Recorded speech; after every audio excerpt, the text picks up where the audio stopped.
دیکھیں میں 4 شادیوں کے بعد خواتین کو فیور دینے کے لیے کرتا ہوں. اسلام نے مرد کو 4 شادیوں کی اجازت مرد کی عیاشی کے لیے نہیں دی, عورت کے لیے دی. ایک اچھے آدمی پہ ایک عورت کا قبضہ نہ ہو.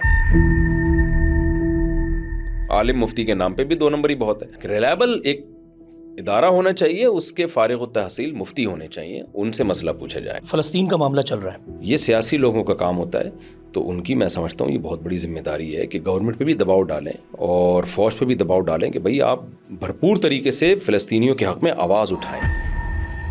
ریاست مدینہ کیا ہے؟ ہم غیر مسلم کنٹریز میں جاتے ہیں, ایسی صفائی دیکھتے ہیں تو دل خون کے آنسو ہوتا ہے. میرے پاس کتنا پیسہ گھر پہ پڑا ہو, میرے پہ قربانی لازم ہے. دیکھیں اس میں 52.5 تولہ چاندی اپنے تمام ضروری ایکسپنسز نکال کے, جو بھی مالدار ہے اس پر قربانی لازم ہے, نابالغ پر نہیں ہے چاہے کتنا ہی مالدار ہو. وائرل کی ایک وہ چل گئی بلا جو عامر لیاقت کے ساتھ ہوا تھا, آپ نے اس کی بغیر کپڑوں کی ویڈیو کیسے ڈال دی ہے؟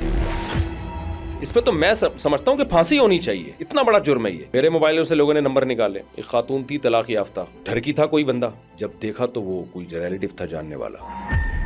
آپ بچپن میں کیسے تھے, کیا مستیاں کرتے تھے؟ جب میں عشاء کے بعد گھر پہنچا ہوں تو پورے کالے کپڑے ہوئے تھے میرے مٹی سے. رشتہ دار آئے تھے, والد صاحب نے سب کے سامنے پھینٹی لگائی میری. یہ والی شرارت سے ہمیں اللہ نے بچا. گھر کا خوف بہت تھا, اس میں یہ تھا کہ اگر یہ کمپلین گھر میں چلی گئی نا تو پھر بہت ہی ہماری عزت خراب ہو جائے گی خاندان میں. اتنی آمدن گھر میں ہو رہی ہے لیکن اپنے بچوں کی اخلاقی تربیت کے لیے اس نے ان کا چینل بند کروایا ہے. بڑے ظرف کی بات ہے, ایسے خاندان ایسی فیملیز مارکیٹ میں شارٹ ہیں, ٹھیک ہے نا. میرے پاس کتنا پیسہ گھر پہ پڑا ہو, میرے پہ قربانی لازم ہے. دیکھیں اس میں 52.5 تولہ چاندی اپنے تمام ضروری ایکسپنسز نکال کے, یعنی آپ نے 52.5 تولہ چاندی کی آج کل مجھے نہیں پتا کیا قیمت چل رہی ہے, گوگل پہ سرچ کیا جا سکتا ہے, 1.5 لاکھ تک جو بھی میرا خیال ایسا ہوگا. تو آپ کے جو بھی آپ کے اوپر بل ڈیوز ہیں وہ سب نکال کے, یعنی آپ کے گیس بجلی کا بل ہیں اور جو آپ کا راشن پانی مہینے کا آنا ہے, وہ سارے خرچے آپ نکال کے, اگر آپ کے پاس اتنی اماؤنٹ بچ رہی ہے, قرضہ ورضہ بھی نکال کے تو اتنی اماؤنٹ بچ رہی ہے, یا ایسی کوئی پراپرٹی آپ کے پاس ہے جو استعمال میں نہیں ہے, تو اس کی ویلیو ظاہر ہے پراپرٹی 1.5 لاکھ سے زیادہ ہی کی ویلیو ہوگی اس کی, تو ایسے لوگوں پہ قربانی لازم ہے. اچھا, خواتین پہ عام طور پہ قربانی لازم ہوتی ہے ہماری سوسائٹی میں, مردوں پہ کم ہوتی ہے کیونکہ ان کے پاس گولڈ ہوتا ہے, تو اس لیے ہماری سوسائٹی میں خواتین زیادہ مالدار ہوتی ہیں. اور دوسرا یہ بتائیں حضرت کہ میرے گھر پہ 5 لوگ ممبرز ہیں. ہم جو بچپن سے سنتے آئے کہ 5 ہیں تو 5 حصے گائے میں, 5 کی قربانی الگ ہوتی ہے. اس کی نہیں, جو گھر میں مالدار ہے اس پر قربانی لازم ہے. مطلب میں 1 حصہ لوں, میری بھی حیثیت نہیں, میں 1 حصہ لوں, سب کی قربانی ہو گئی. یہ اختلافی مسئلہ ہے. امام حنیفہ رحمہ اللہ تعالیٰ کے نزدیک جو ہے, جو بھی مالدار ہے سب پہ قربانی لازم ہے, اور ان کی دلیل یہ حدیث ہے, نبی صلی اللہ علیہ وسلم نے فرمایا من وجد سعۃ لأن یضحی فلم یضحی فلا یقربن مصلانا, جس کے پاس بھی قربانی کی گنجائش ہو اور قربانی نہ کرے تو ہماری عیدگاہ میں نہ آئے وہ. تو انہوں نے کہا کہ اس میں ایسا نہیں ملتا کہ ہمیں کوئی ایک کی طرف سے کافی ہو, کہ یہ تو ہے کہ جس پر بھی واجب ہے, اور عبادات میں ویسے بھی ایک کی عبادت دوسرے کی طرف سے کافی نہیں ہوتی. لیکن بعض اسلاف کا یہ بھی قول ہے کہ گھر کے سربراہ پہ لازم ہے, باقیوں پہ نہیں ہے. تو دونوں, میں نے بتایا جب دونوں طرف دلائل ہوتے ہیں تو مسئلے میں اختلاف ہوتا ہے, تو پھر اس میں ایک فقہ کو فالو کریں. تو کیونکہ بر صغیر میں, ترکی میں اور بہت سارے دنیا کے علاقوں میں فقہ حنفی رائج ہے, تو پھر اس میں یہی ہے کہ جو بھی مالدار ہے اس پر قربانی لازم ہے. ہاں, نابالغ پر نہیں ہے چاہے کتنا ہی مالدار ہو. اگر نابالغ ہیں, اور جو بالغ ہیں تو پیسہ ہے تو ہیں, بے روزگار ہیں پیسہ نہیں ہے تو نہیں. ان کا پیسہ کیسے کاؤنٹ ہوتا ہے؟ ان کا پیسہ بھی ایسے کاؤنٹ ہوتا ہے کہ نہیں پڑھ رہے ہیں تو پھر ان کی کوئی سورس آف انکم ہی نہیں ہے. سورس آف انکم نہیں ہے نا, بلوغت کا اس سے تعلق نہیں ہے. بلوغت کا تعلق, اب اگر 20 سال پہ پڑھ ہی رہا ہے, 21 سال کا بھی پڑھ رہا ہے, نہیں اس پر لازم تو لازم نہیں ہے. تو میاں بیوی پہ لازم ہوگی, آٹومیٹکلی ہوگی. ہاں, بچوں پہ نہیں ہوگی اگر ان کے پاس اپنا کوئی پیسہ نہیں ہے. اپنا کوئی پیسہ نہ ہو, انہیریٹڈ ہوتا ہے کہ جی, جب تک ظاہر ہے جاب نہیں لگتی تو بچوں کے پاس ہوتا نہیں ہے پیسہ. لیکن جاب لگی ہے تو اس میں وہ جاب میں بھی پھر اتنے پیسے بچے ہوئے ہوں ان کے پاس, اگین وہی, اگر وہ خرچ ہو رہے ہیں تو نہیں ہے, اتنے پیسے بقرعید والے دن بچے ہوئے ہوں ان کے پاس. تو خواتین پر اس لیے کہ ان کے پاس گولڈ ہوتا ہے عام طور پہ. گھر میں 2 حصے بھی ہو جائیں نا تو کافی, ایک شوہر اور ایک بیوی, سب بچوں کی طرف سے نہیں ہے. ایسا نہیں ہوتا کہ سب کی, سب نہیں, یہ کوئی ضروری نہیں ہے, کیونکہ مڈل کلاس میں یہ بہت دیکھا جاتا ہے. نہیں, یہ ضروری نہیں ہے.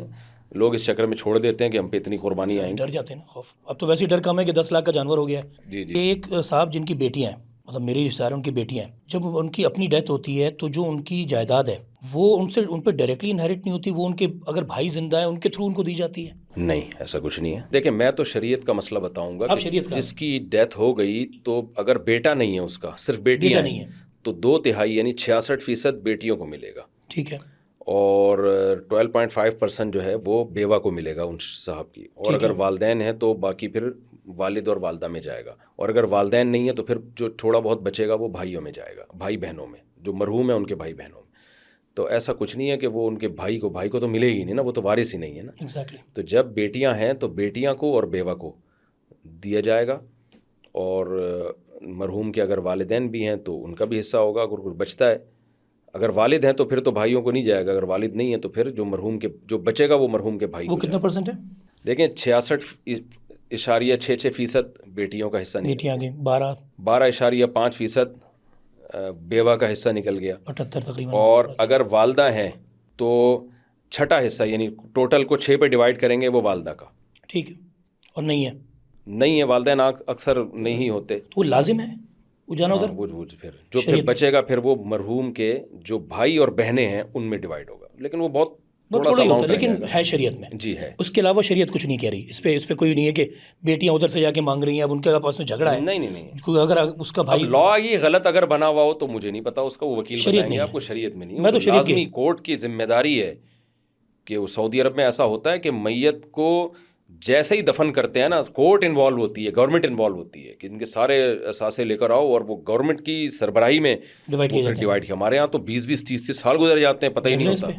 سعودی عرب میں اس پہ بہت سخت لا ہے، وہ فوراً ان کے وارثوں کی تفصیل، ان کے پاس تو ریکارڈ بہت مضبوط گرفت ہے وہاں حکومت کی، تو وہ ایک روپیہ بھی دائیں سے بائیں نہیں ہوتا۔ ہمارے یہاں تو نابالغ بچوں کا بہت زبردست ان کا جو پیسہ ہے سیکیور ہوتا ہے، ہمارے یہاں تو وہ جو پاورفل ہوتا ہے وہ کھا پی۔ ہمارے تو اکثر جو سننے میں آتا ہے جو خیر پڑھو لکھو بیٹیوں کو تو ملتا ہی نہیں ہے، وہی میں بھی کہہ رہا ہوں، بیٹیوں کو تو ملتا ہی نہیں، وہ تو لا چاچے مامے بھائی یہ سب بڑپ کر جاتے ہیں۔ بیٹیاں بعض دفعہ شرم سے مانگ بھی نہیں رہی ہوتی ہیں، وہ غیرت کے تانے اتنے ہوتے ہیں، بس وہ اوپر سے کہہ رہی ہوتی ہیں معاف ہے ہماری طرف سے۔ بہت جہالت ہے ہمارے، یہ جہالت کی وجہ سے اس میں شریعت بڑی کلیئر ہے، شریعت بہت کلیئر ہے۔ اور وراثت کے بارے میں تو اللہ کا الگ سے حکم ہے، لا یا ایھا الذین آمنوا لا یحل لکم ان ترثوا النساء کرہا، کہ تمہارے لیے حلال نہیں ہے کہ تم عورت کے مال کو کھا جاؤ۔ اس میں یہ آیت نازل ہی وراثت کے بارے میں ہوئی ہے کہ کیونکہ وہ کمزور ہوتی ہے، بھائی ہڑپ کر جاتے ہیں، بہنوں کو ملتی نہیں ہے وراثت، تو یہ تو اللہ نے الگ سے عورت کے لیے وراثت کے حکام نازل کیے ہیں کہ عورت کا مال، تم ویسے بھی کسی کا مال کھانا حرام ہے، اور بہنوں کا یا اپنی جو بھتیجیاں وغیرہ ہیں ان کا تو اور زیادہ حرام اللہ نے قرار دیے سورہ نساء میں۔ فلسطین کا معاملہ چل رہا ہے جو اب بہت زیادہ ہاٹ ہوا ہوا ہے۔ اچھا، یہ لینڈ کا بھی ہے، ریلیجس بھی ہم کہتے ہیں جو بھی، تو فلسطین کا جو معاملہ ہے اس پہ خاص طور پہ پاکستان میں ایک بہت چیز آگئی، ہمارے یہاں مظاہرے بھی ہو رہے ہیں، ہم اپنی سڑکیں بھی بند کر رہے ہیں۔ اچھا، ہم کہتے ہیں کہ جی فلانا پروڈکٹس بائک آؤٹ بھی کر دو، لوکل یوز کرو۔ اس میں کتنی سچائی ہے، کیا ہمارے فرائض ہیں؟ کیونکہ ہم خود ایک ایسی قوم ہے، ہم سوائے ہمارے نیوکلیئر پاور ہونے کے ہمارے پاس کچھ بھی نہیں ہے، ہمارے تو پاورز ہی نہیں ہے، لیکن ہم پہ سب سے زیادہ توقع کی جاتی ہے کہ پاکستان جائے اور بمباری کر دے۔ ہم خود اپنی فوج سے یہ ایکسپیکٹ کرتے ہیں کہ جا کے بمباری کر دو، لیکن ہماری بھی کچھ رولز اینڈ ریگولیشن ہیں، ہم نے اس کو فالو کرنا ہے۔ اور اسی طریقے سے کچھ پروڈکٹس جو ہم بائک آؤٹ کرتے ہیں تو ہم اپنے لوکل پروڈکٹس کو جب ہائی لائٹ کر رہے ہیں تو وہ مہنگائی کر رہے ہیں۔ اس پہ کلیئر کوئی لوکل پروڈکٹس والوں کو چاہیے نا کہ اس سے ناجائز فائدہ نہ اٹھائیں، کچھ انسان کے بچے بنے، ٹھیک ہے نا، تو کیوں ایسا کر رہے ہیں؟ باقی دیکھیں یہ کہ ہم جا کے اسرائیل پہ حملہ کر دیں تو پاکستان کی، میں تو کوئی گورنمنٹ کا کوئی نمائندہ نہیں ہوں جو میں یہ بات کروں۔ ابھی میں آپ کو پتہ ہی ہوگا میرا یو ایس اے ریسنٹلی دورہ ہوا، یو ایس اے میں جتنے احتجاج ہو رہا ہے نا، جتنا فلسطینیوں کے حق میں مظاہرے ہو رہے ہیں، شاید اسلامی ملکوں میں نہیں ہو رہے، وہ بہت پیسفل ہو رہے ہیں، لیکن گرفتاریاں ہو رہی ہیں وہاں، یونیورسٹیوں سے لڑکیوں کو پکڑ کے جیل میں بند کر رہے ہیں، پھر ان کے کیس ہوتے ہیں، تو بہت ہی پرزور مظاہرے ہو رہے ہیں۔ تو ہمارے ہاں بھی اس پر میرا خیال ہے نکلنا چاہیے ہمیں، اور جو ہمارے ظاہر سیاسی لیڈروں کی آواز پہ پبلک نکلتی ہے، یہ ایک الگ فیلڈ ہے، ہر فیلڈ کے ماہرین ہوتے ہیں نا، جو پبلک اکٹھا کرنا، دھرنے کرنا، انفلوئنس گورنمنٹ پہ ڈالنا یا بین الاقوامی سطح پہ ایک وہ کریٹ کرنا ایک اپنا ایک اثر کو، یہ سیاسی لوگوں کا کام ہوتا ہے۔ تو ان کی میں سمجھتا ہوں یہ بہت بڑی ذمہ داری ہے کہ گورنمنٹ پہ بھی دباؤ ڈالیں اور فوج پہ بھی دباؤ ڈالیں کہ بھئی آپ بھرپور طریقے سے فلسطینیوں کے حق میں آواز اٹھائیں۔ تو ہم یہی کر سکتے ہیں جو ہمارے اختیار میں ہے۔ باقی یہ جو کہا ہے کہ ایٹم بم کیوں نہیں پھوڑ دیتے وہاں جا کے، تو یہ باتیں بند کمرے میں بیٹھ کے تو بڑے آسان ہوتی ہیں کہ ہم حملہ کیوں نہیں کر دیتے۔ پاکستان کی اس وقت حالت یہ ہے کہ وہی بھینس والا لطیفہ اکثر میں سناتا ہوں نا کہ جو ہے ایک شخص کی بھینس جو ہے اس کو قبض ہوا تھا، تو حکیم کے پاس گیا، حکیم صاحب نے جمال گوٹا، ایک دست کی ایک مشہور دوا ہے، تو حکیم صاحب نے بہت زیادہ بڑی مقدار میں کہا کہ یہ پائپ میں رکھ کے نا پھونک مارنا اور بھینس کے منہ میں یہ جمال گوٹا اتار دینا۔ تو حکیم صاحب کا خیال تب تک بھینس کا قبض دور ہو گیا ہوگا، تو گاؤں والوں نے بتایا کہ وہ تو بندہ مر رہا ہے، بستر مرگ پر ہے۔ حکیم صاحب عیادت کے لیے گئے، اس کو تو موشن لگے ہوئے تھے، مر رہا تھا۔ حکیم صاحب نے کہا یار تم نے پائپ بھینس کے منہ میں رکھا؟ ہاں جی رکھا۔ جمال گوٹا ڈالا؟ ہاں جی ڈالا۔ پھونک ماری؟ کہہ رہے ہیں بھینس نے پہلے مار دی تھی پھونک۔ تو ہماری جو جتنے ہم پاورفل ہیں، اس سے جتنی ہماری طاقت ہے اس سے اگر ہم آگے بڑھیں گے تو ایسا نہ ہو کہ یہ بھی غزہ سے زیادہ یہاں کے حالات خراب ہو جائیں، اور یہیں کی عوام چیخے گی چلائے گی۔ تو وہ مطالبہ کرنا چاہیے جو ہم افورڈ کر سکیں۔ اس وقت جو ہے چند اسلامی کنٹریز ہیں جن میں پاکستان بھی ہے، جو کسی حد تک اسرائیل کے اگینسٹ ہے اور کسی حد تک فلسطین کا ساتھ دے رہا ہے، اور یہ صرف عوامی سطح پہ نہیں، گورنمنٹ لیول پہ بھی ساتھ دے رہا ہے۔ تو لیکن زیادہ دینا چاہیے ساتھ، اور اس یعنی ہمارے جو سول حکومتیں ہیں یا جو ہماری آرمی ہے ان پہ دباؤ ڈالنا چاہیے کہ آپ اور زیادہ اس میں مدد کریں، جتنی آپ کر رہے ہیں یہ کافی نہیں ہے، اور زیادہ کریں۔ یہاں سے چندہ بہت ہو رہا ہے الحمدللہ ان کے لیے، لیکن آپ سمجھتے ہیں کہ چندہ سارا جا رہا ہے؟ اس میں بھی 2 نمبری بہت ہو رہی ہے۔ دیکھیں، میں پاکٹ ویلفیئر ٹرسٹ ہے اور کچھ ایسے ٹرسٹ ہیں جو پہنچا رہے ہیں، ان کی میں ذمہ داری لے سکتا ہوں۔ انہوں نے بیت المقدس میں دسترخوان لگایا ہے، وہیں کے لوگوں کو ہائر کیا ہے جو غزہ کے اندر مدد پہنچا رہے ہیں۔ اچھا، تو اور بھی ٹرسٹ کر رہے ہوں گے، مجھے نہیں پتا ان کا، لیکن یہ ٹرسٹ تو میں پرسنلی جانتا ہوں ان لوگوں کو۔ آپ اون کرتے ہیں؟ جی بالکل اون کرتا ہوں میں۔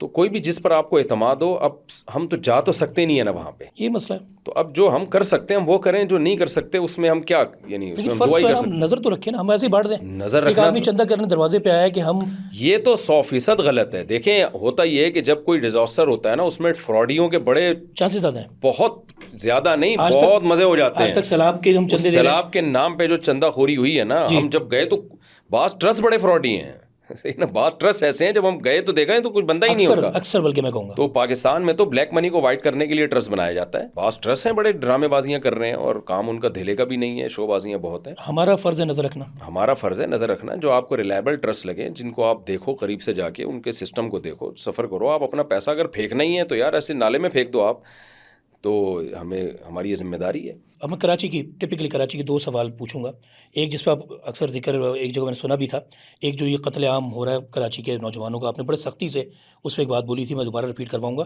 ساتھ ساتھ یہ ہے کہ ہم دوسری طرف یہ بھی سنتے ہیں کہ ہم لوگوں کو جو 2 نمبر بندہ ہے، میں کسی پہ پوائنٹ کر کے نہیں کہہ رہا، لیکن لا کے ان کو کھانے بھی کھلا رہے ہیں۔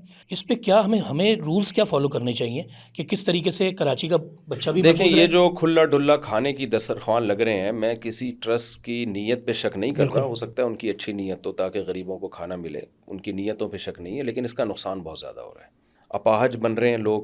ایک انٹرویو بھی آپ نے دیکھا ہوگا، ملتان سے کوئی ڈاکو پکڑا گیا تھا، جی، اس نے کہا میں دسترخوان میں کھانا کھا رہا ہوں۔ اب جو کھنالے والے ہیں ان کی نیت صحیح ہوگی، ان کی ہم نیتوں پہ شک نہیں کرتے، دل کے حالات اللہ ہی جانتے ہیں، وہ اچھی نیت سے ہی کھلا رہے ہوں گے، لیکن میں اس رائے سے متفق نہیں ہوں کہ کراچی میں کو غریب کی ماں کہا جاتا ہے۔ میں نے صدر میں دیکھا ہے، لوگ ٹھنڈے پانی کا کولر لے کے بیٹھے ہوتے ہیں، پانی لیا نلکے سے، کولر میں ایک برف ڈال دی، اور اسی کو ہم جب ایس ایم سائنس کالج میں جایا کرتے 2-2 روپے کا گلاس بیچ کے سینکڑوں روپے کما لیتے تھے ایک دن میں لوگ۔ یہاں کمانے کے غریب کے پاس بہت سارے ذرائع ہیں، تو میرا خیال ہے کہ اگر اس طرح کھلے عام دسترخوان لگے گا تو لوگ اپاہج بنیں گے۔ بھوک ایک ایسی چیز ہے جو انسان کو روزگار کی طرف لے کے جاتی ہے، تو اب چور اچکے ڈاکو وہ کھانا کھا رہے ہیں اور پھر وہ فارغ ہوتے ہیں، پھر کہتے ہیں چلو یار بندوق اٹھاؤ، کوئی دیکھو کسی کو لوٹو۔ میں اس رائے سے بہرحال متفق نہیں ہوں۔ جو بہت ہی غریب علاقے ہیں، تھر میں جائیں، وہاں میرا خیال ہے اگر ہم خوراک تقسیم کریں وہ سمجھ میں آتا ہے۔ اور بھی بہت سے اندرون سندھ، بلوچستان میں ایسے ایسے علاقے میں نے دیکھے ہیں، کہتا ہے یار ان لوگوں کی آمدن 5-5 ہزار روپے منتھلی، اس میں وہ کیسے ان صحراؤں میں گزارا کر رہے ہیں۔ تو ان کو خوراک تقسیم کرنے کا کوئی سیٹ اپ ہو، اس میں خرچہ زیادہ ہوگا، لیکن جیسے کہتے ہیں نا ٹھا کر کے کسی مستحق تک پہنچے گا، وہ صحیح ثواب ہے، وہ صحیح ثواب ہے۔ میرا خیال ہے ان جگہوں کو ہمیں فوکس کرنا۔ پیٹ بھرو کا پیٹ بھر رہے ہیں۔ ہاں، یہاں کھلے عام دسترخوان میری رائے میں یہ ٹھیک نہیں ہے، اس سے چوریاں اور یہ سب ڈکیتیاں بڑھیں گی۔ کراچی ایک ہب بن چکا ہے ڈاکوؤں کا، کہ ٹھیک ہے جی آؤ کھانا پینا ملے گا۔ ان کے لیے کیا حکم ہے؟ ان کو تو کوئی بتائیے، جو لوٹ رہے ہیں ان کے لیے بھی تو کچھ بولیں۔ دیکھیں یہ گورنمنٹ کا کام ہوتا ہے نا۔ میں نے تو 27ویں رات کو اعلان کیا تھا کہ میں بددعا کروں گا، وہ میرا آدھا کلپ چلا جائے، کس بات پہ کروں گا اور کن لوگوں کے لیے کروں گا وہ بات نہیں چلائی گئی۔ ان لوگوں کے لیے کروں گا جو ان حالات کے ذمہ دار ہیں، اور حالات کیا؟ قتل و غارت، جو قتل و غارت کراچی میں، اور آپ حیران ہوں گے میں نے بددعا کی نہیں ہے، کروں گا. 27ویں رات کو جب میں نے کہا تھا نا میں ختم قرآن پہ بد دعا کروں گا، ظاہر ہے ہم بھی گناہگار سے مسلمان ہیں، ٹوٹا پھوٹا ہمارا بھی دل کرتا ہے آج طاق رات ہے، تھوڑا سا ہم بھی کچھ نماز پڑھ لیں، کچھ دعائیں مانگ لیں. میں ڈیفینس میں بیان کر کے آیا ہوں، میرا ارادہ تھا تھوڑا سا آرام کر کے تھوڑی بہت میں بھی کچھ نوافل پڑھ کے دعا مانگوں گا. فون آیا ہمارے کسی ریلیٹیو کا، 3 گولیاں لگی ان کی ٹانگ میں، اور ہاسپٹل اسی مریض نے مجھے فون کیا کہ میں ہاسپٹل جا رہا ہوں، پتہ نہیں میں زندہ بچوں نہ بچوں. میں ہاسپٹل پہنچا ان کی عیادت کے لیے، میری پوری رات طاق رات اس کی عیادت میں ہسپتال میں گزری ہے. زندہ بچ گیا اللہ تعالیٰ نے ان کو. تو یار آپ یہ کیا، یعنی یہ غزہ تو آپ نے کراچی کو بنایا ہوا ہے، تو یہ کس کا ذمہ دار گورنمنٹ نہیں ہے تو پھر کون ہے؟ تو تھوڑا سا تو ہوش کا ناخن لینا چاہیے نا. یعنی ہم گٹر یعنی ڈھکن لیس گٹر برداشت کر رہے ہیں، ہم کچرا کنڈیاں برداشت کر رہے ہیں کراچی میں، سڑکوں پہ بہتا ہوا خون کیسے برداشت کر؟ وہ جوان آدمی اگر وہ مر جاتا اس کے گھر والوں پہ کیا گزرتی؟ اور کتنے کیسز ایسے، یعنی کیسے آپ کا بیٹا ہنستا ہوا کھیلتا ہوا گھر سے گیا ہے اور اس کی لاش آ رہی ہے، تو جس پہ گزرتی ہے یہ اس سے پوچھیں. تو بد دعا تو بہت ہلکا لفظ ہے میرا خیال ہے ایسے موقع پہ، اور ہم نے کی نہیں ہے، وہ کرنی چاہیے تھی ہمیں لیکن نہیں کی. وہ بھی اس وجہ سے نہیں کی کہ ہمیں ہاسپٹل میں میری طاق رات گزری ہے. تو یہ حالات ہیں، بالکل جنگل کا قانون ہے. اور جو کہتے ہیں کہ میں بار بار کہتا ہوں پنجاب کے حالات پھر بھی یہاں سے بہتر ہیں، بہت اچھے ہیں. تو میری رائے یہ ہے کہ کراچی جو ہے وہ رینجرز کے حوالے کر دینا چاہیے ان کی سیکیورٹی. ماضی میں ایسا ہوا ہے جب بہت حالات خراب ہوئے تھے رینجرز کے حوالے کیا گیا تھا، حالات ٹھیک ہو گئے تھے. تو جب حالات ٹھیک ہو جائیں تو پھر آپ اختیارات واپس لے لیں. لیکن سب کچھ برداشت ہو سکتا ہے بھائی، قتل و غارت اور بدامنی کسی سے بھی دنیا میں کسی قوم سے برداشت نہیں ہوتی.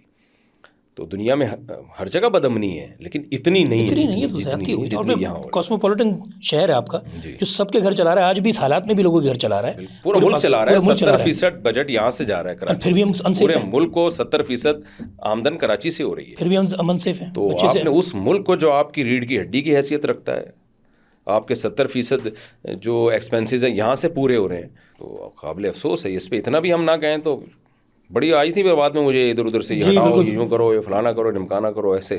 اور اسی رات بندہ وہی ہو گیا، ہمارا ایک شاگرد لگتا ہے میرا، وہ تو اس کے ساتھ یہ ہوا ہے. آپ یہ سمجھتے ہیں جو آپ نے پہلے بھی کہا تھا کہ جو ڈاکو آ رہا ہے اگر اسلحہ کوئی اٹھائے اس کو مار دے تو وہ جائز ہے، اس کو شرن تو جائز ہے، اس میں وہ کیا کرے گا، کیا پولیس کو فون کرے گا؟ وہ شرن جائز ہے، شرن جائز ہے، کیونکہ یہ میں کس کو ایسا جان جانتا ہوں، بچانے کے لیے حدیث میں آتا ہے من قتل دون مالہ فہو شہید، بخاری کی حدیث ہے، جو اپنا مال بچاتے ہوئے مارا گیا وہ بھی شہید ہے.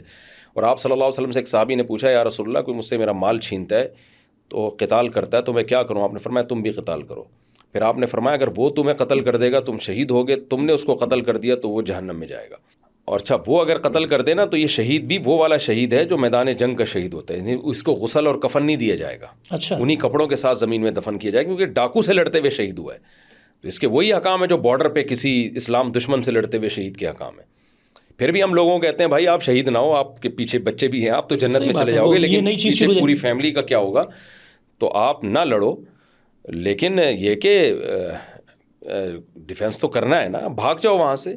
اس کے بعد کسی طرح سے آپ اس کو، جو بھی ایک طریقہ ہوتا ہے ڈاکو کو پکڑنے کا، لوگوں نے مارے بھی ہیں الحمدللہ، کراچی میں بہت ڈاکو لوگوں نے خود بھی مارے ہیں، بہت مارے ہیں. پولیس والے کئی دفعہ ان کو پتہ ہوتا ہے مار دیتے ہیں. پولیس تو دیکھیں جو کر سکتی ہے وہ کرتی ہے، پولیس کے اختیارات محدود ہیں. میں پولیس والوں سے بھی ملا ہوں تو وہ بتاتے ہیں ہمارے اختیارات بہت محدود ہیں. پولیس کا کام ہوتا ہے پکڑ کے اس کو، مر جائے تو پولیس کے کھاتے میں آتا ہے، پولیس ٹینشن میں آ جاتی ہے، پولیس سے سوال ہوتا ہے مرا کیوں. پولیس والا تو اس کو گلوکوز کی بوتلیں چڑھا کے نا زندہ رکھ رہے ہوتے ہیں کہ یہ مر گیا تو ہمیں لٹکا دیں گے، ہم پہ کیس بنے گا.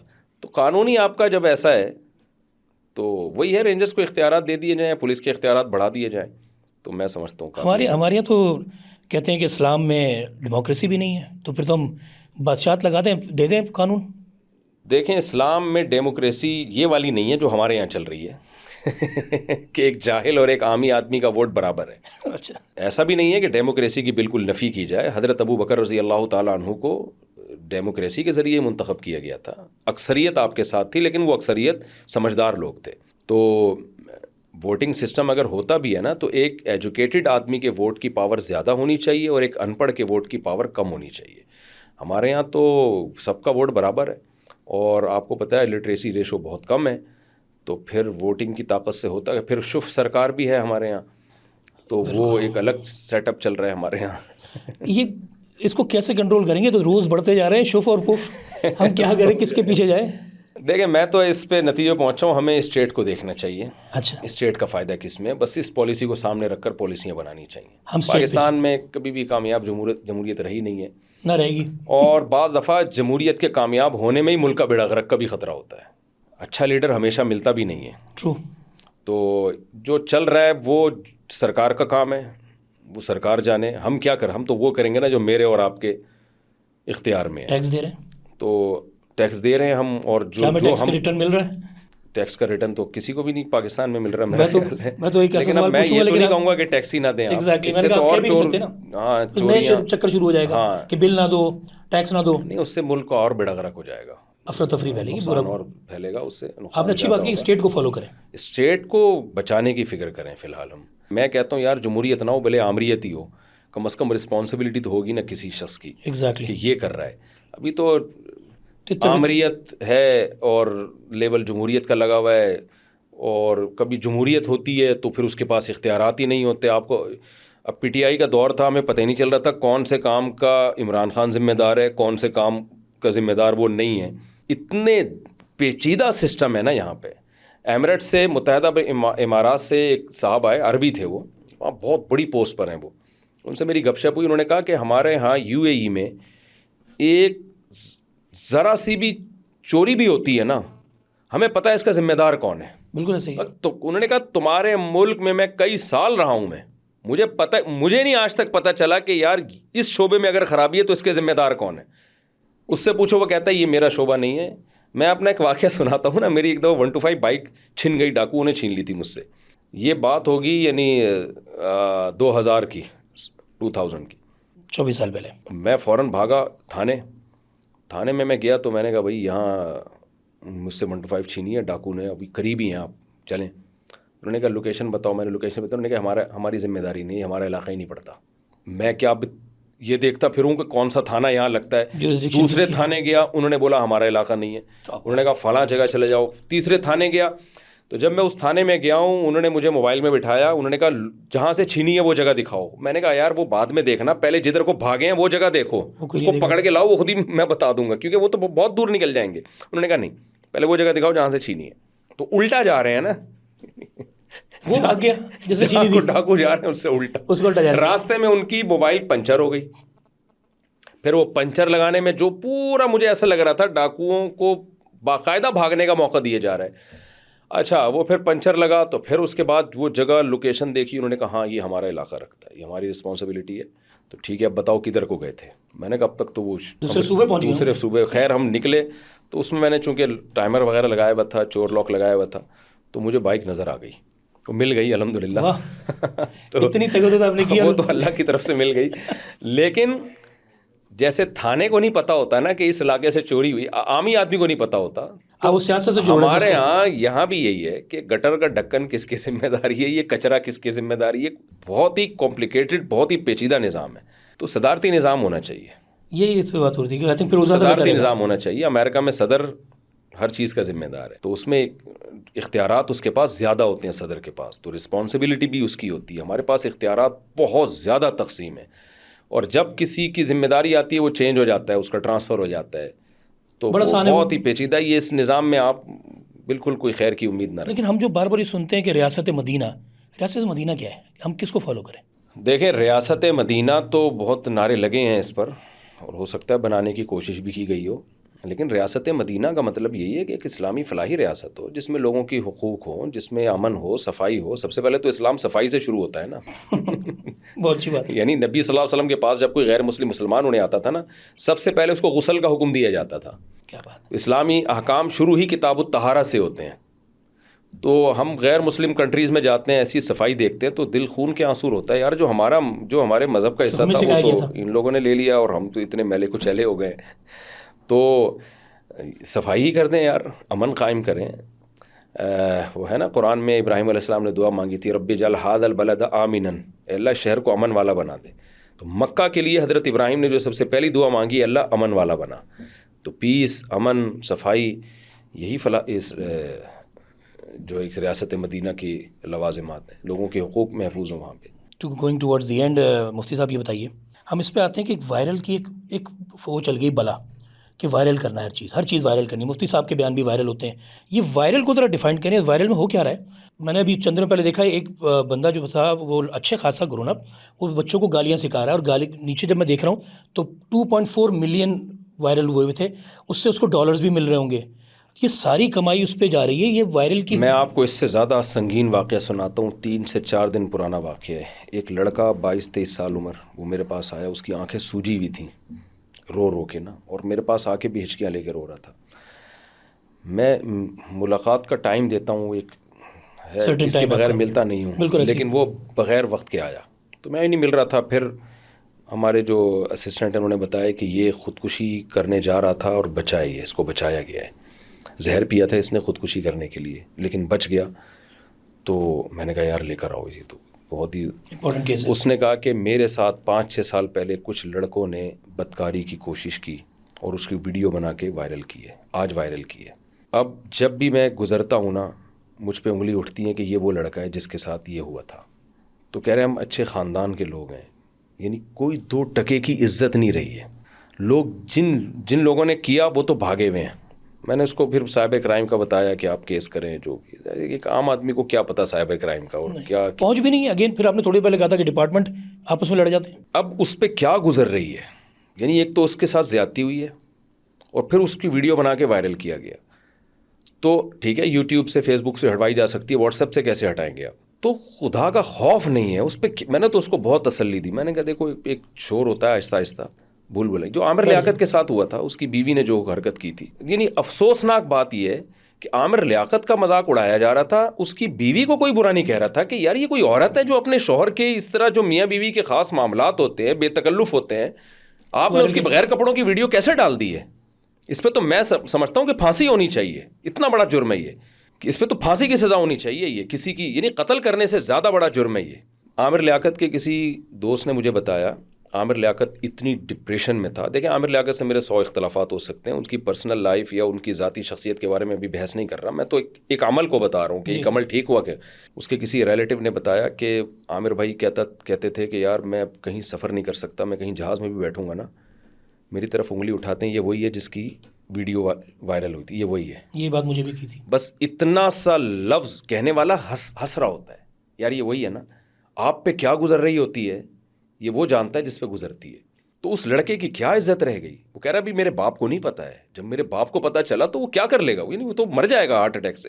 تو بھائی یہ وائرل جو ہے نا, نبی صلی اللہ علیہ وسلم نے فرمایا جو قابیل نے حابیل کو قتل کیا تھا نا, تو اس سے پہلے قتل کرنا بہت بڑا جرم تھا, لیکن جب ایک قتل دنیا میں ہو گیا تو یہ چیز کامن ہو گئی. تو آپ نے فرمایا قیامت تک جتنے قتل ہوں گے نا, کچھ نہ کچھ حصہ قابیل کو بھی جائے گا اس کا گناہ کا. نبی صلی اللہ علیہ وسلم نے فرمایا کہ بعض جملے انسان کی زبان سے ایسے نکلتے ہیں جس کو وہ بہت ہلکا سمجھتا ہے, لیکن اس کی وجہ سے اللہ اس کو جہنم کے گڑھے میں پھینکے گا.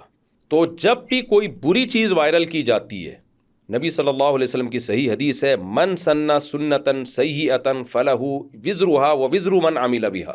جو بھی بری چیز کو وائرل کرے گا نا, اس کے جتنے سائیڈ ایفیکٹ قیامت تک ہوں گے یہ سب اس کے کھاتے میں ڈالے جائیں گے.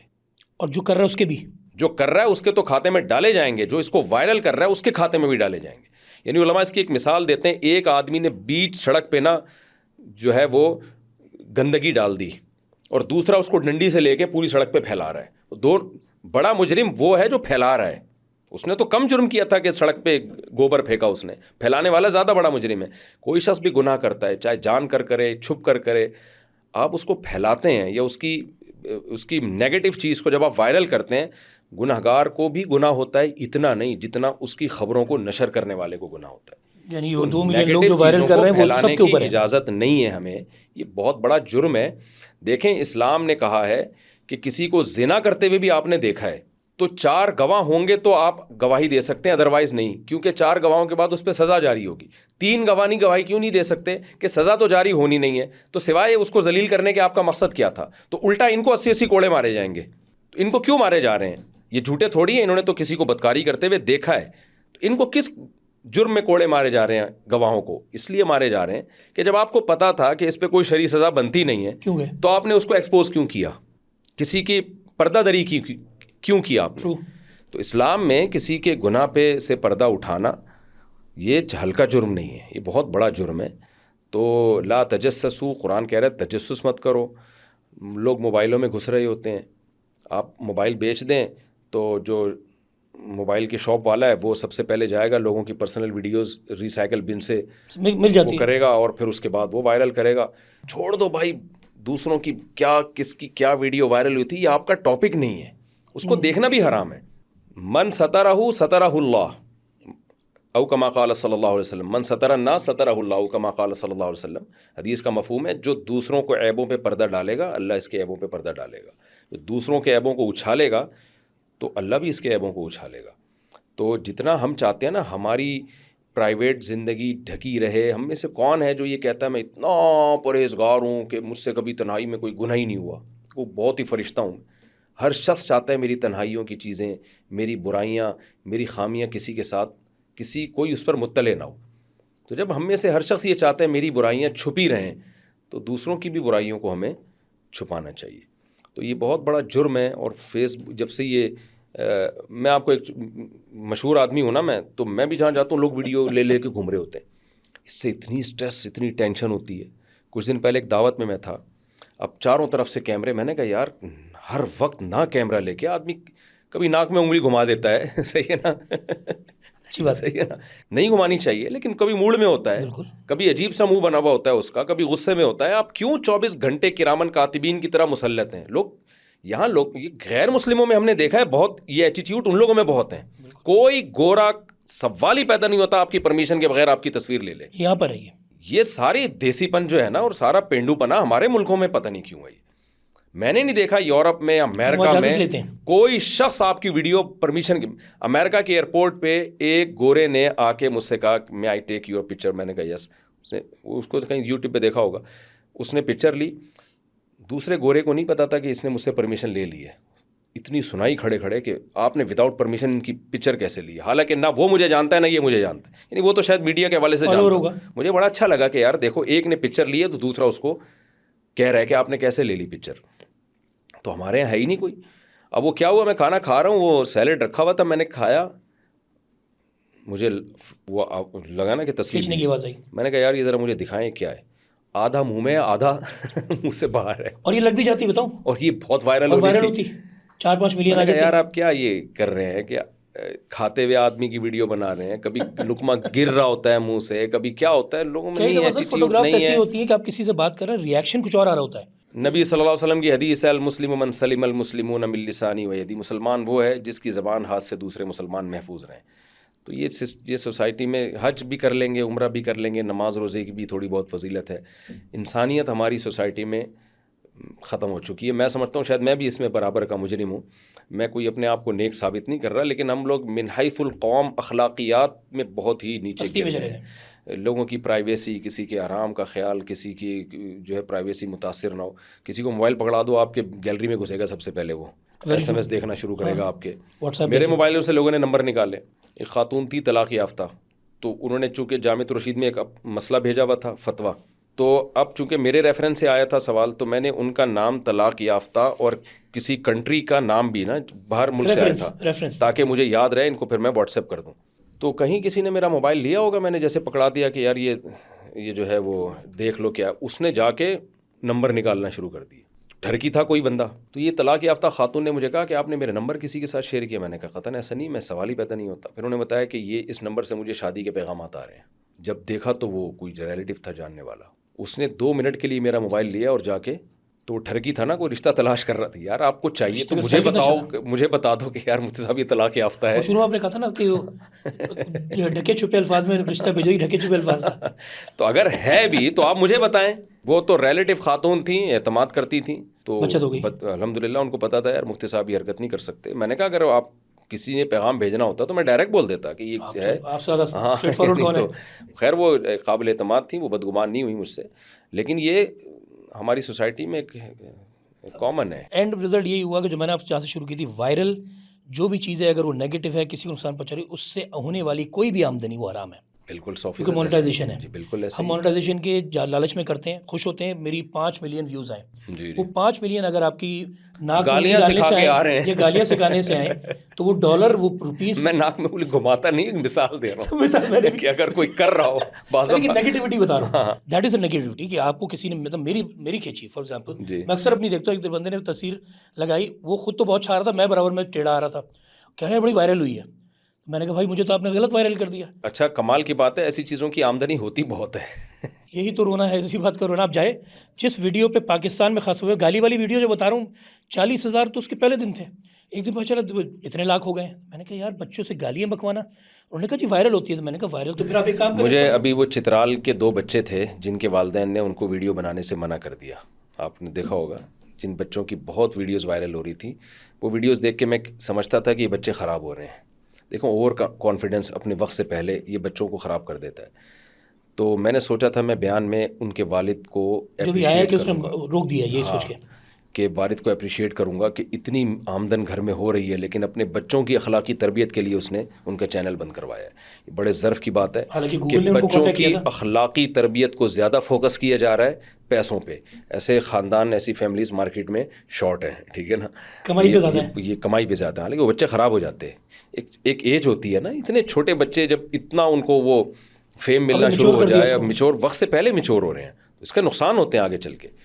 تو وہ باپ میں غیرت تھی, وہ چترال کے جو بھی صاحب ہیں, تو میرا ارادہ ہے الگ سے میں انشاءاللہ ان کا شکریہ ان کو اپریشیٹ کروں گا کہ اپنے بچوں کی اخلاقی تربیت کو پہلے فوکس کریں, دولت اس کے بعد ہے. اس صاحب بالکل آخری, سب ہم نے سارے مسائل سن لیے, سب کو آپ کی زندگی سے مقصد آپ کا بچپن اور آج تک, آپ بچپن میں کیسے تھے, کیا مستیاں کرتے تھے, کیا تھا, اور آج جس جگہ پہ مفتی صاحب کو دیکھ رہے ہیں تو آپ نے بھی شرارتیں تو کی ہوں گی, آپ نے بھی تو تفریح کی ہوں گی, آپ کے بھی دوست ہوں گے, آپ کے بھی کالج میں تفریح ہوں گی, اس پہ ہلکی سی روشنی ڈالیں so that we'll have some. دیکھیں اسکول میں جو میری زندگی تھی 8ویں کلاس تک تو کوئی ایک دن بھی پھڈے کے بغیر گزرا ہو. واہ. تو جھگڑا ہوتا تھا, لڑائی جھگڑے پڈے بڈے. ہمارے بھائیوں نے ہمیں سکھایا ہوا تھا کہ جب بھی کوئی پڈا ہو نا گھر میں آ کے نہیں بتانا, وہیں جو بھی حساب کتاب ہو. اس میں یہ نہیں کہ ہمیشہ پیٹا ہے, کٹے بھی بہت ہیں, مارے بھی کھائی ہیں. صحیح ہے. اور بڑے شرارتی دوست تھے ہمارے. اسکول ہمارا تقریباً 40 منٹ پیدل ہم واک کر کے جاتے تھے. تو اسکول پہنچتے پہنچتے بھی بے تحاشا شرارتیں ہو جاتی تھیں, انگڑیاں دینا, ایک دوسرے کے شوز اتار دینا, پھر اس میں پھڈے ہو جاتے تھے اسکول پہنچنے سے پہلے. تو پھر دوستیاں بھی تھیں, یعنی وہ پھڈے بھی ہوئے ہیں, پھر دوستیاں بھی ہو رہی ہیں, اسی میں لطیفے بھی چل رہے ہیں. بڑا ہم نے بچپنا ہمارا وہ انجوائے کیا الحمدللہ. ہم نے گھنٹیاں بجا کے بھی بھاگے ہیں, اللہ معاف فرمائے. چھوٹی سی بات ہے لیکن مزے کی. مارم پیٹی کھیلا ہے ہم نے, بہت کچھ پٹے بھی ہیں پھر ابا سے. مجھے یاد ہے ایک دفعہ میں کرکٹ کھیل رہے تھے, پتہ نہیں ہاکی کھیل رہے تھے, کیا کھیل رہے تھے, تو کھیلتے کھیلتے پیشاب ہو گئی مجھے. میرے والد صاحب گھر میں انتظار کر رہے ہیں, بھائی مغرب میں ہمیں گھر میں ہونا ضروری ہوتا تھا. والد صاحب آفس سے آ جاتے تھے. تو والدہ سے پوچھا طارق کہاں ہے. والدہ نے کہا یہ تو نکلا ہوا ہے, عصر کے بعد کھیلنے جاتے ہیں, آیا نہیں. میں جب میں عشاء کے بعد گھر پہنچا ہوں تو پورے کالے کپڑے ہوئے تھے میرے مٹی سے. مہمان آئے ہوئے تھے, رشتہ دار آئے ہوئے تھے, والد صاحب نے سب کے سامنے پھینٹی لگائی میری. پڑھائی کی بھی کوشش کی ہے, نمبر میرے الحمدللہ اچھے آیا کرتے تھے. جی نمبر میرے اچھے آتے تھے, یعنی میرے بارے میں یہ مشہور تھا پڑھتا وڑھتا ہے نہیں نمبر, اور نقل نہیں کرتا تھا میں, نقل سے میں نے بچایا. یہ تھا کہ اب پڑھتا وڑھتا ہے نہیں نمبر پتہ نہیں کہاں سے. میری ٹیچرز جو فیمیل ٹیچرز تھیں 5ویں تک, وہ کہتی تھی کہ یہ پڑھتا ہے نہیں. سیکنڈ یا تھرڈ, فرسٹ میں نہیں آتا تھا. وہ ایک لڑکی بہت تیز تھی مجھ سے, وہ ہمیشہ فرسٹ آتی تھی, اس کا نمبر میں نہیں کبھی اس سے آگے نہیں نکل سکا, لیکن وہ پڑھ کے آتی تھی, میں بغیر پڑھے سیکنڈ آ ہی جاتا تھا. تو پھر ہم ایسا سائنس کالج میں گئے. یہاں بھی جب ہم کالج میں جاتے تھے دوست احباب کے ساتھ, راستے میں کوئی گولا گھنڈا ایسا نہیں جو ہم ٹرائی نہیں کرتے ہوں, کوئی خربوزے کے نہیں ہوتے وہ نہ ٹرائی, پھر گنے کے جوس ہوتے ہوتے ٹھیلے کے کام, ٹھیلے ویلے کے سارے ٹیسٹ کرتے ہوئے پہنچتے تھے. پھر وہاں جا کے جو بھی پڑھائی شڑائی کبھی کی, کبھی موڈ اچھا نہیں ہے چلے یار نکلو یہاں سے. جوڑیا بازار قریب ہی تھا, تو وہاں بریانی کے لیے نکل گئے. ٹھیلے کی بریانی بہت مزے کی, اب تک ہوتی ہے وہ, اب تو کھا نہیں سکتے. بڑی زبردست بچیا کی بریانی ہوتی تھی. ٹھیلوں کی بریانی کا بھی بہرحال ایک لطف ہوتا ہے. تو اللہ معاف فرمائے, بس انجوائے کیا ہے. اس وقت دوست ملتے ہیں, لیکن ہم نے کبھی لڑکیوں کا پیچھا نہیں کیا, یہ لوگ ذرا نشہ نہیں کیا. یہ والی شرارت سے ہمیں اللہ نے بچا کے. ہمارے دوست بھاگتے لڑکیوں کے پیچھے بھی جاتے تھے, بائکیں لے کے نکلتے تھے. اور یہ والی ہے, کیونکہ ہمیں, میں نہیں کہہ رہا کوئی تقویٰ للہیت, گھر کا خوف بہت تھا.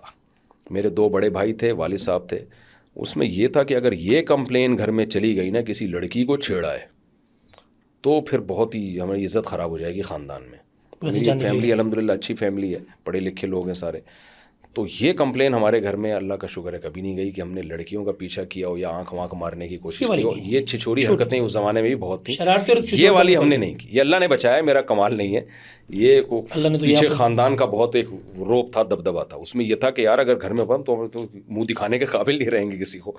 تو نشہ نہیں کیا, سگریٹ نہیں پی, آج تک نہیں پی. نہیں الحمدللہ سگریٹ کبھی نہیں پی. تو کوئی نشہ نہیں کیا. میرے گھر میں کوئی بھی, میرے بھائیوں میں بھی کوئی بھی سگریٹ وگریٹ نہیں. مطلب ہمارے والد صاحب ان چیزوں میں بہت سخت ہے, تو اس کا تصور نہیں تھا کہ ہم کبھی سگریٹ پئیں یا کوئی نشہ تو اس کے بعد کی چیز ہے, وہ تو سوال ہی پیدا نہیں. صرف چائے, چائے سے آگے نہیں بڑھے. صحیح ہے. تو اور لڑکیوں وڑکیوں کا پیچھا نہیں کیا.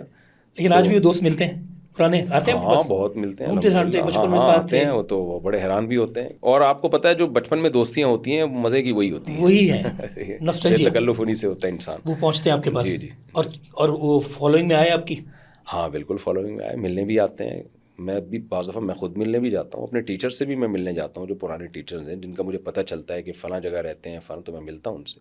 شکریہ مفتی صاحب, اتنی ساری باتیں ہیں لیکن یہ کب نیور اینڈنگ ہے, اور بہت ساری باتوں کے لیے ہم دوسرا وقت بھی ضرور انشاءاللہ سلیکٹ کریں گے, کیونکہ آپ کی جو باتیں ہیں وہ مشعل راہ ہیں, اس سینس میں کہ آپ نے بہت لبرل طریقے سے اس لیے کہہ رہا ہوں کیونکہ بہت سختیاں ہمیں بتائی گئی ہیں کہ ہم بہت سخت مذہب میں, لیکن آپ نے بہت لبرل طریقے سے یہ بتایا ہے کہ مذہب آپ کو کیا اجازتیں دے رہا ہے اور کہاں پر آپ کی سختی پکڑ بھی ہے. تو بہت ساری جگہوں پہ آپ نے کلیئرٹی کر دی. خاص طور پہ جو عورتوں والی باتیں تھی, آج کا مجھے خیال سے پروگرام بڑا اور پازیٹیو تھا عورتوں کے لیے. جو دیکھیں, میں 4 شادیوں کے بعد خواتین کو فیور دینے کے لیے کرتا ہوں. اسلام نے مرد کو 4 شادیوں کی اجازت مرد کی عیاشی کے لیے نہیں دی, عورت کے لیے دی ہے کہ ہر عورت کو ایک اچھے آدمی پہ ایک عورت کا قبضہ نہ ہو. یہ اچھے وہ دی ہے. شکریہ بہت بہت آپ کا, اور آپ شو میں آئے, خاص طور پہ ٹائم نکالا, اور انشاءاللہ ہم آپ سے مختلف اوقات میں, خاص طور پہ اس شو کے بعد جو لوگ سوال کریں گے ہم آپ تک ضرور پہنچائیں گے, اینڈ آئی ہوپ آپ سب کے جواب اسی طرح دیں گے جس طرح آپ لوگوں کو دیتے ہیں. شکریہ بہت بہت آپ کا آنے کا. اور تو میرے خیال سے آج کا شو کے بعد بچتا کچھ نہیں ہے سوائے اس کے کہ اللہ ہمارا حامی و ناصر ہو, ہم سے کوئی ایسی حرکت نہ ہو, خاص طور پر وائرل والے معاملے میں, کہ ہم کسی کی بد دعا لیں یا اللہ کا قہر ہم پہ نازل ہو, اور ہم وہ کام کریں جس میں دوسروں کی بھلائی ہو. ہم اپنے مذہب کو جو فالوورز ہیں, یعنی کہ ہم مسلمان ہونے کے ناطے وہ کام کریں جس میں ہمارا رب خوش ہو, ہمارے حضور صلی اللہ علیہ وسلم کی ہم حدیث کو فالو کریں, اور ہم اچھی زندگی گزاریں. ٹل دا نیکسٹ شو کسی اور گیسٹ کے ساتھ, لیکن آئی ایم شیور مفتی صاحب جیسے گیسٹ ہمیں بہت کم ملیں گے. میں دوبارہ سے مفتی صاحب کا شکریہ ادا کروں گا, اور اس بات کے ساتھ سائن آف کروں گا.